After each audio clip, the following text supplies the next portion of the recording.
Hello everyone, আসসালামু আলাইকুম। এই তো প্রতিদিনের মতন আরও একটি নতুন ব্লগ নিয়ে আসলাম। আজকে বয়সটা ঘুম থেকে উঠে বয়সটা দিতেছি, তো এই জন্য গলাটা একটু ভার ভার লাগতেছে, আর এমনিতেও প্রচুর পরিমাণে ঠান্ডা লাগছে। যাই হোক, যদি কারো অসুবিধা হয় কথা বুঝতে তাহলে অবশ্যই কমেন্টে বললেন। আর এই তো সকালে চা বানিয়ে নিলাম, ঘুম থেকে উঠে ফ্রেশ হয়ে তারপর সকালে চা বানিয়ে নিছি। আর চাটা খেয়ে তারপরে যে দুপুরে রান্নাবান্না শুরু করে দিলাম। আজকে আমার শ্বশুর একটা বড় লাল মুরগি পাঠাইছে, সেই মুরগিটাই ভালো করে কেটে এখন ধুয়ে পরিষ্কার করে নিতেছি। আজকে মুরগিটা রান্না করব আলু দিয়ে আর পেঁপে দিয়ে। আর পেঁপে দিয়ে মুরগির মাংস রান্না করলে অনেক মজা লাগে। মুরগির মাংস বা গরুর মাংস পেঁপে দিয়ে রান্না করলে কিন্তু অনেক মজা লাগে। তাই তো আমি এখানে আলুও দিব, পেঁপেও দিব। পেঁপে হচ্ছে আমার শ্বশুর অনেক পছন্দ করে, আর আলু হচ্ছে আমরা সবাই অনেক পছন্দ করি, এজন্য দুইটাই দিয়েছি। যার যেটা মন চায় সে সেটা দিয়ে খাবে। আর এদিকে আমি মশলা আজকে বেটে নিয়েছি, বাটা মশলা দিয়ে মুরগির মাংস রান্না করলে অনেক মজা লাগবে, তাই আমি পাটায় বেটে তারপর রান্না করে নেব। এখানে আমি আদা, রসুন, জিরা, পেঁয়াজ সব কিছু একসাথে ভালো করে বেটে নিয়েছি পাটায়। আর এখানে যে মাংসটা রান্না করে নেব এখন। তেলের মধ্যে পেঁয়াজ দিয়েছি, আর তারপর পেঁয়াজটা একটু ভাজা ভাজা হয়ে আসছে, পরে আমি সেই মশলাটা দিয়ে তারপর হলুদের গুঁড়া, মরিচের গুঁড়া সব কিছু ভালো করে কষায় নিছি। এরপরে যে মুরগির মাংসটা দিয়ে দিলাম, আর মাংসটাও ভালো করে কষায় নেব। এরপর হচ্ছে পরিমাণ মতন পানি দিয়ে দেব। আমাদের বাসায় মুরগির মাংস অনেক কম রান্না করা হয়, সব সময় গরুর মাংস রান্না করা হয়, বেশি মুরগির মাংস রান্না করাই হয় না। আর সবাই মুরগির মাংস থেকে গরুর মাংসটা অনেক পছন্দ করে, আর পছন্দ করবেন না কেন, গরুর মাংসটা খেতে আসলেই অনেক মজা লাগে মুরগির মাংসর থেকে। যাই হোক, গরুর মাংস খাওয়া তেমন একটা ভালো না এত বেশি, এর থেকে মুরগির মাংস খাওয়াটাই অনেক ভালো। আর এই তো রান্না করার সময় এখন একটু আম খেয়ে নেব। 2টা আম নিয়েছি, ভালো করে ধুয়ে তারপর এখন কেটে আবার খেয়ে নেব। আর এদিকে মাংসটা আমি কিন্তু ভালো করে কষায়ে পানি দিয়ে দিয়েছি। এরপর মুরগির ভিতরে যে ডিমগুলো ছিল সেগুলো দিয়ে দিলাম। আর এদিকে এই যে আমার আম কেটে নিতেছি, তারপর মেয়েকে দেবো, আমি আমার শাশুড়ি আমরা খেয়ে নিব। আর এদিকে মাংস রান্নাটা প্রায় হয়ে এসেছে, আমি এখানে ছাক বাটা দিয়ে নামাই নিব।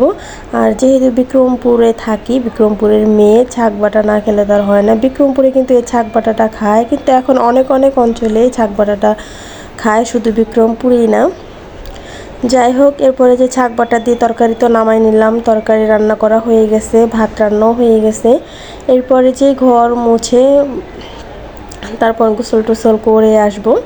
আর এদিকে হচ্ছে ঘর দুয়ার গুছানোও হয়ে গেছে, ঝাড়ু দিয়ে দিয়েছি, এখন ঘর মুছে তারপর গোসল করে আসব।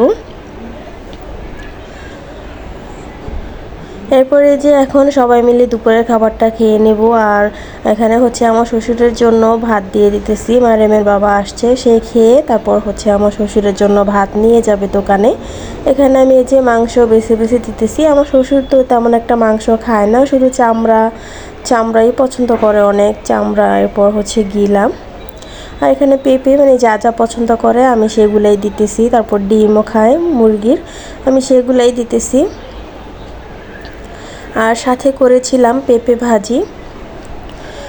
আর এই পেঁপে ভাজিটা আমার কাছে অনেক ভালো লাগে, পেঁপে আমি এই জন্য ভাজি করেছি বেশি করে। আর এদিকে হচ্ছে ছোটো মেয়ের জন্য একটু কবুতরের মাংস রান্না করছি, ও তো মুরগির মাংস খেতে পারবে না, শক্ত মুরগি যেহেতু, এজন্য ওর জন্য আলাদা করে কবুতরের মাংস রান্না করছি। আমার 2 মেয়েই খাবে, আমার বড় মেয়েও কবুতরের মাংসটা একটু পছন্দ করে মাশাআল্লাহ, ছোটো মেয়েও পছন্দ করে। আর ওর দাদা ওদের জন্য সব সময় কবুতরের মাংস ফ্রিজে থাকবেই, কয়েকদিন পর পরে 4টা-5টা করে কবুতর পাঠায়, সেগুলো আবার আমি আমার শাশুড়ি দুজনে মিলে পরিষ্কার করে তারপরে যে রেখে দিই ফ্রিজে, ওদের 1-2 দিন পর পরে রান্না করে দেই আমার ছোট মেয়ের জন্য।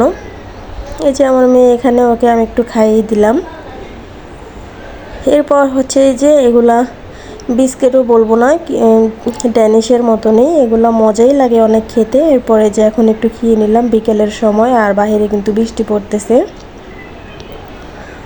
আমার 2 মেয়ে বৃষ্টির মধ্যে হাত দিয়ে রাখছে, দেখে ওদের হাতে বৃষ্টি লাগে কিনা। একদম হালকাভাবে বৃষ্টি পড়ছে, এখন বেশি একটা জোরে পড়তেছে না, তবে বেশ কয়েকদিন ধরে ভালোই বৃষ্টি হইতেছে। আর এবছরটা কেন জানি না অনেক বৃষ্টি হয়েছে, আগের বছরের তুলনায় অনেক বৃষ্টি হয়েছে। এই যে এখানে আমার দুই মেয়ে বৃষ্টির মধ্যে দাঁড়ায় দেখতেছে বৃষ্টি। এরপরে যে ওদের বাবা ওদের জন্য যে একটা খেলনা নিয়ে আসছে, সেটা দেখে তো মহা খুশি হয়ে গেছে ওরা। মানে বাসায় এত এত খেলনা, তারপরও একটা নতুন কোনো খেলনা দেখলে পাগল হয়ে যায়। আর এত পরিমাণে ওদের খেলনা ভেঙে চুরে সব খেলনা নষ্ট করে ফেলে। যাই হোক, তো এই যে খেলনাগুলো এখন ওর বাবা আনবক্সিং করবে, আর ওরা দুই বোনে বসে বসে দেখতেছিল। এগুলো আসলে ছেলেদের খেলনা ওদের, কিন্তু তারপরও ওরা অনেক পছন্দ করেছে, দুই বোনই পছন্দ করেছে। আর এখন ওর বাবা দেখাই দিতেছে কিভাবে খেলবে।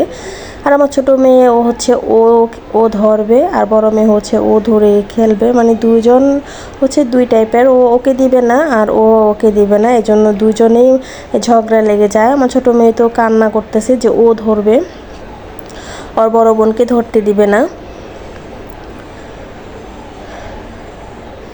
এই যে এখানে মারিয়ামের বাবা হচ্ছে খেলনা দেখাই দিতেছে, আমি আবার একটু ভিডিও করে নিলাম। এত খুশি হয়েছে আমার দুই মেয়ে দেখে।